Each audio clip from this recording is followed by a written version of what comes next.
All right, so we're going to go over the test review for Chapter 9.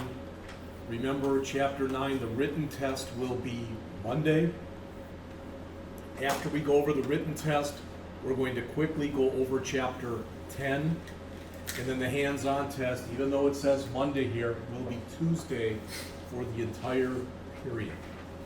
All right? And you've got your choice for that test. You can make a site with multiple pages, or you can put everything on one page. It'll make more sense when you get the test. So. All right, so as far as the review goes then, I think there were 16 questions. You should understand why you use the HTML form tag. All right. When you have a form on a web page, the idea is eventually you want that form to be sent to a web server. More than anything else, that's why you use a web page, or why you use a web form.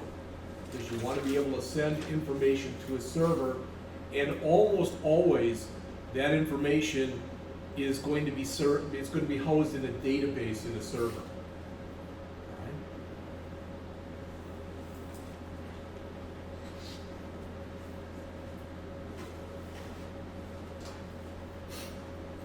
All right. Number 2. Now notice I've got the word or in there, which means you can do this either way. So what's the syntax for a reset button? Almost always it's this. You don't even need to say value equal reset, because it'll say that by default. But the point is, you can do the second one. Hint, hint. You can do it either way, but you almost always see it the way that I've got in gray there. All right, but either way is sufficient. And the reason that I decided to put this up there, it is on the test, but the reason that this is important, the second way, that's how you're going to create buttons when we get to JavaScript. All right, you're going to be creating your own buttons. So it might not make any sense now. It should make more sense within about a month or so. So again, either one of those would be sufficient.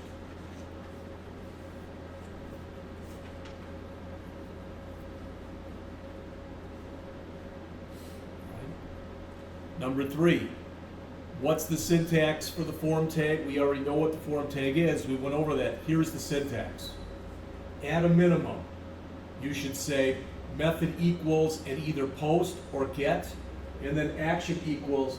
This is just the name of some arbitrary file. You can call it whatever you want it to. Remember, what that means is you've got a form on your page. So maybe it's got first name, last name, email. Kind of what we just built before. You've got a text box, and a text box, and a text box.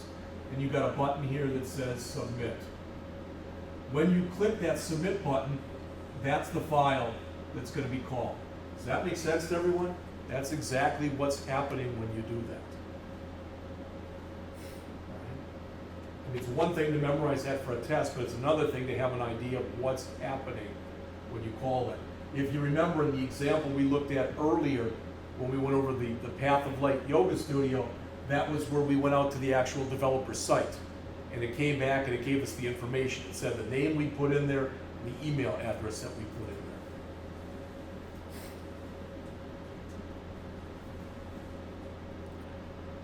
there. All right, there's a few questions on this test about the select tag. I'm not going to bring it up. Remember the select tag that we looked at when I showed you the form example and I had all the states in the United States? Okay? In fact, I'll come right back to this, so don't worry about it, but I want to show you this because this is where I grabbed it from the internet. So.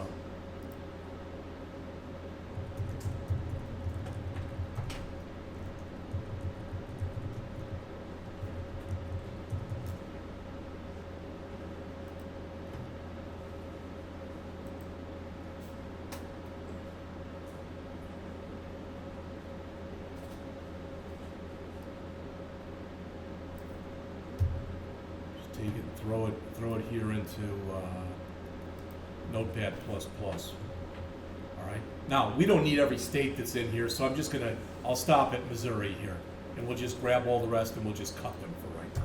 Okay. That's pretty cool. Cut a couple more here. There. Now remember, when you use the select statement, a couple things about this. There's a beginning tag and an end tag, right? And each select statement has one or more options in it. This would be a drop-down list that would have all these states in it. Does that make sense?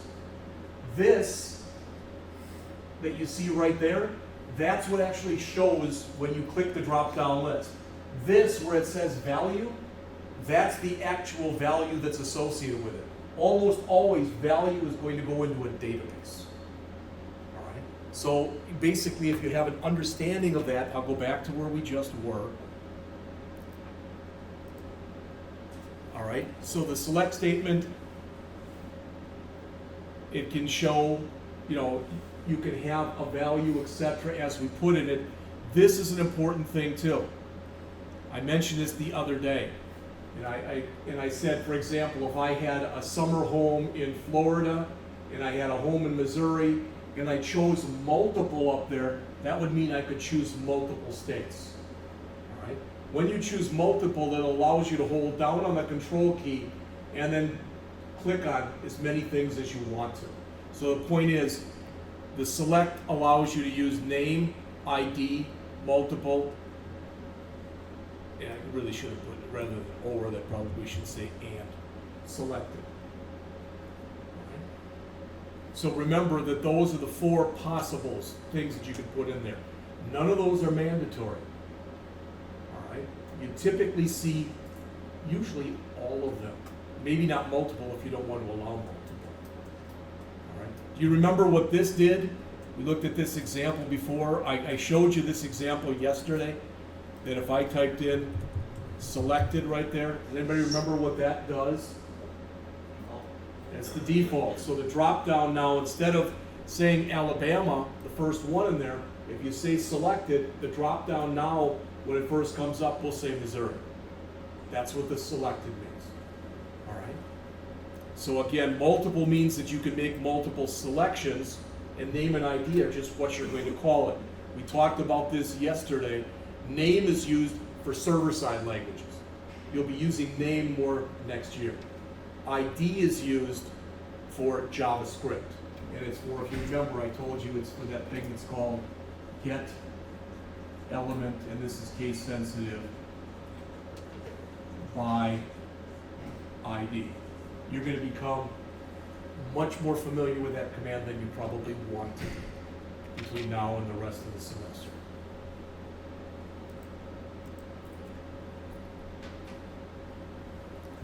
Remember what a text area is. Remember that thing that we did today that said comments on it, where you put in rows and you put in columns? That's a text area. And one thing about text area, I really should add that in there, is a text area has a closing tag. Now in the book, they talked about this scrolling text box. I never even heard of that. All right, I never even heard of that before reading this book. In fact, one of the questions, I took her test and changed the verbiage because it just was so confusing.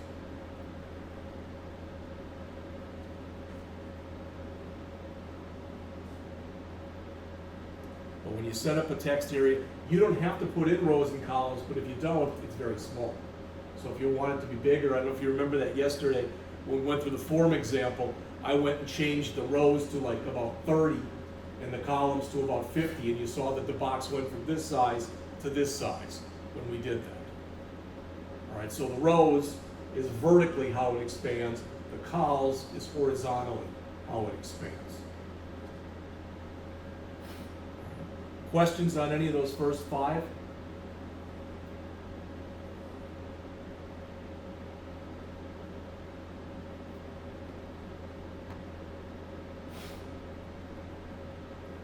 All right.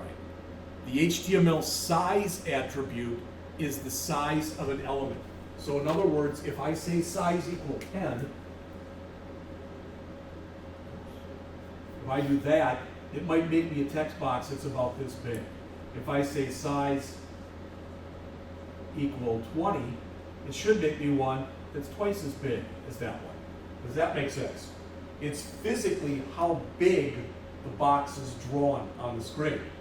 On the other hand, if I, instead of saying size equal, if I say in there max length, so for instance, if I created a state field and I said max length equal to, that's the maximum number of characters you can type in there. Doesn't matter, even if the box is this big, you can only type in 2 characters. All right? So you have to know the difference between the size attribute and the max length attribute.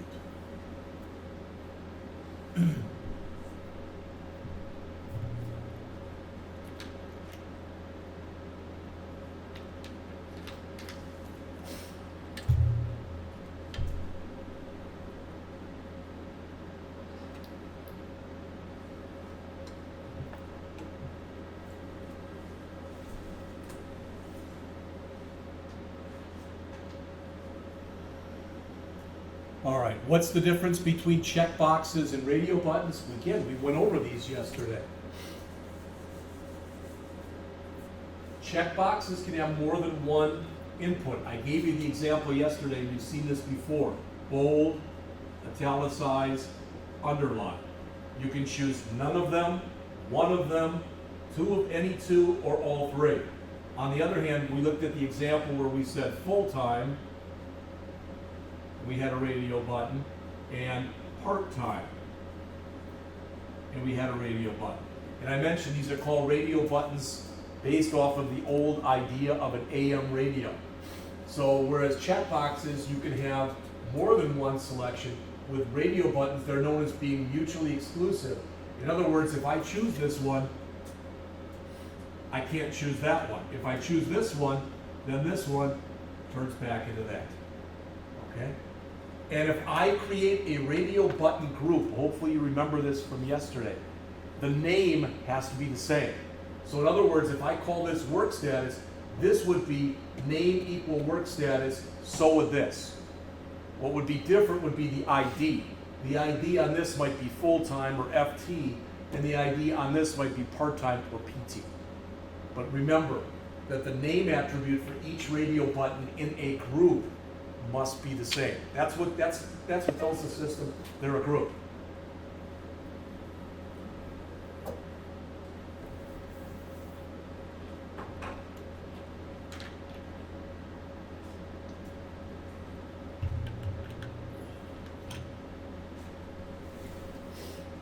All right, remember that 4 equals? All right, we did that again today for our label. It's used for, that should have been accessibility. That's used for accessibility so that you can associate a label with another control. Usually it's a text box, doesn't have to be. I also showed you associating that, in fact we saw that today in the example we did with the comments text area. And I also put a label in the example I went through with you yesterday for the state drop down. All right, so you've seen examples of these before.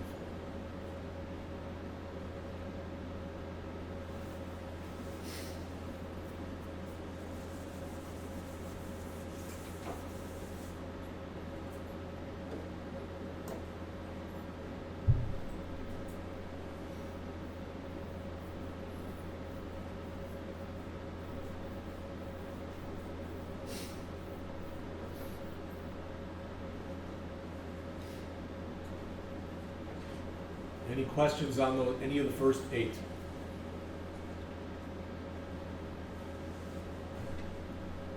All right. What's the purpose of the field set tag?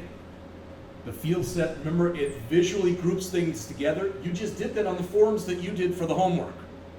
Remember how you put a field set in for one of the exercises?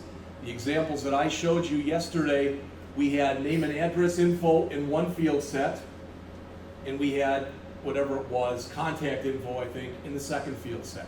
Remember, you don't have to, but typically when you use a field set, you use a legend. So a field set uses a legend for the label. So it sounds kind of goofy there.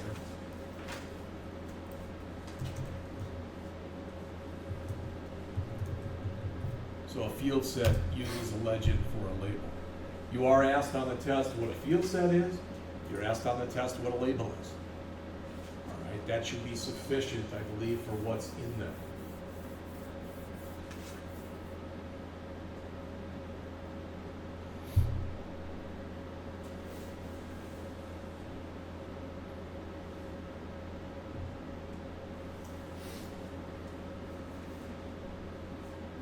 All right, what's a password field? Remember what that does.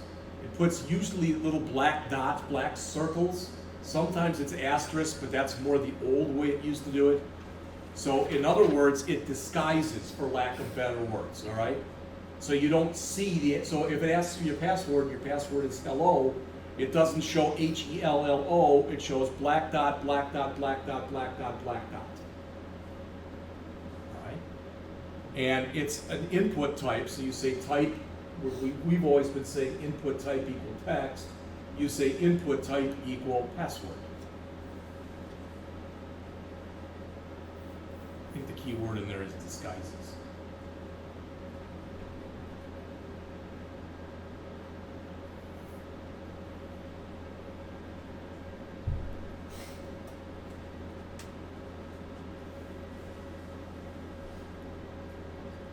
All right, what's the syntax for the submit button? Again, input type equals submit. Usually, if you don't, it's kind of strange. I could ask you this question, you probably wouldn't get it right. If I leave this off, if you look up if everybody would just look for a second, I'm going to remove this.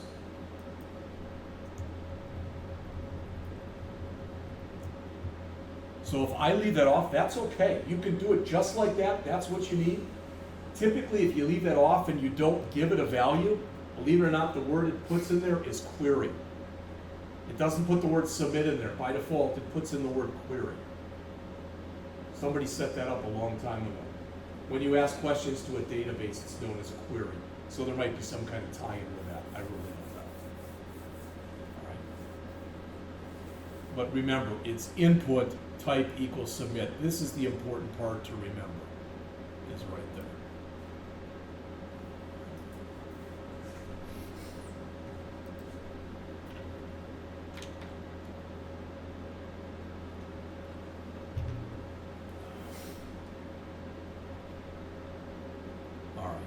I don't know why, but they asked you what a CGI was. CGI is an acronym for Common Gateway Interface. As it says, it's a standard method or protocol for web pages to make web server requests.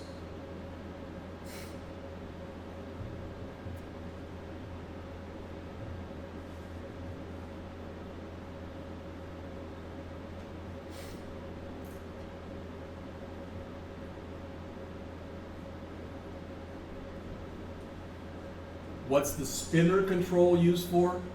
Remember, I showed you examples of that before. So again, if I were to right now do a file print, there's a spinner control right there. Everybody understand that? So I can either click up, and I can keep going. I can click down. Typically it has a minimum. It's not letting me go under 1. But if I wanted to put 1,000 in there, I could click that at 999 times, which would be dumb, but I could do it. Or I could do that. But that's the spinner.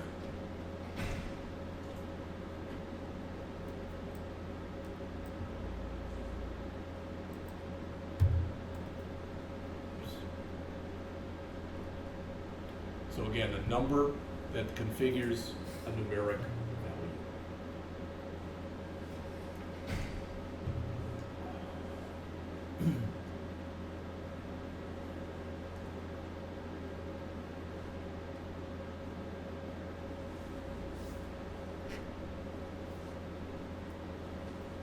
The slider for the next one, that gives you a range. You did a slider on the homework. Everybody's turned in the homework now.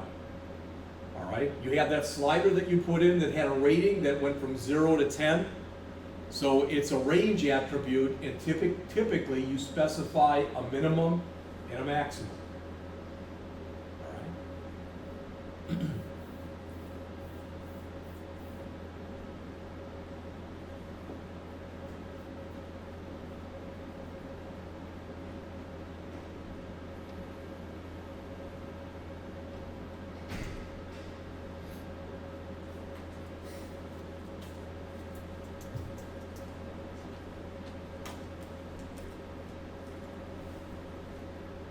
What does the email tag do? Again, you know this.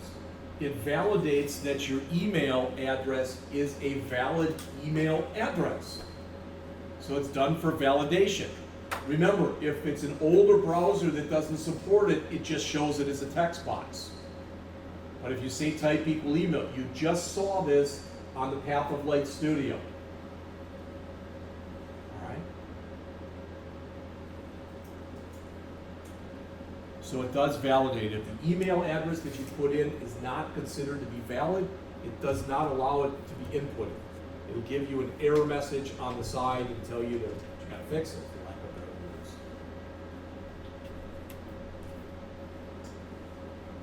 And we'll do the last one, but remember, if you haven't turned back in your test, I might still have a couple of them out there, please turn them back in before you leave. And then finally, what's a data list control used for? And it's got a selection of choices. I gave you the example yesterday that let's suppose, we didn't really go over this example, but let's suppose that it asks for a name and I type in a B and it shows me a list of names. It shows me Brian and Brad and Bart, etc. All right, Bella, whatever it would happen to be. Or any name with a B in it.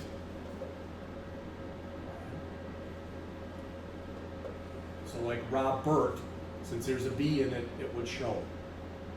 So again, there is a selection of choices and there's a way for you to enter information or input information into it. We went through that kind of quick. It is 11:50. Does anyone need any of those shown again or repeated? So the first thing when you come in on Monday, we will be taking the written test. Now we're going to go over Chapter 10.